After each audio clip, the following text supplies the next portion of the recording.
میں تمہیں ایسے الفاظ بتلاؤں کہ جو مختصر بھی ہیں اور ان کا اجر بھی زیادہ ہے۔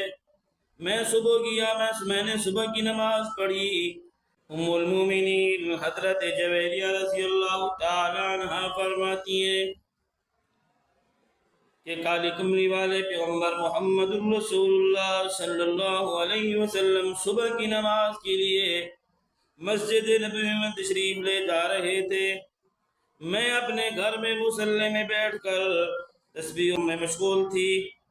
اللہ کے محبوب صلی اللہ علیہ وسلم چاشت کی نماز پڑھ کر گھر تشریف لائے تو میں ویسے مصلی پہ بیٹھ کر اللہ کی حمد و ثنا بیان کر رہی تھی، تسبیح و تمہید میں مشغول تھی۔ کالی کملی والے پیغمبر محمد الرسول اللہ صلی اللہ علیہ وسلم پوچھنے لگے، او حضرت جویریہ، ویسی بیٹھی ہو جیسی میں آپ کو چھوڑ کر گیا تھا؟ میں نے عرض کیا، جی یا رسول اللہ صلی اللہ علیہ وسلم، اس وقت سے لے کر ابھی تک میں بیٹھی ہوں، اللہ کے ذکر میں مشغول ہوں۔ اللہ کے محبوب صلی اللہ علیہ وسلم فرمانے لگے، او جویریہ، میں تمہیں ایسے الفاظ بتلاؤں کہ جو مختصر بھی ہیں اور ان کا اجر بھی زیادہ ہے۔ میں نے صبح کی نماز پڑھی، میں نے اس کے بعد اشراق کی نماز پڑھی، چاشت کی نماز پڑھی، اور تو ایک حالت میں بیٹھ کر اللہ کا ذکر کر رہی ہے۔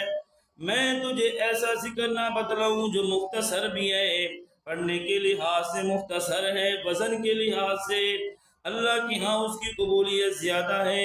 حضرت جویریہ رضی اللہ تعالیٰ عنہ فرمانے لگی، ضرور بتا دیں۔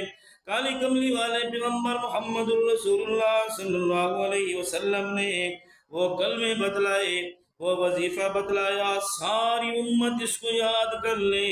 پڑھنے میں آسان ہے لیکن وزن کے لحاظ سے، اللہ کی ہاں قبولیت کے لحاظ سے بڑا عظیم الشان وظیفہ ہے۔ کون سا وظیفہ بتانے لگا ہوں، توجہ سے سننا۔ فرمایا، سبحان اللہ و بحمدہ عدد خلقہ ورضا نفسہ وزنت فرشہ ومداد کلماتہ۔ فرمایا کہ یہ آسان الفاظ ہیں، مختصر الفاظ ہیں، لیکن وزن کے لحاظ سے بڑے ہوئے ہیں۔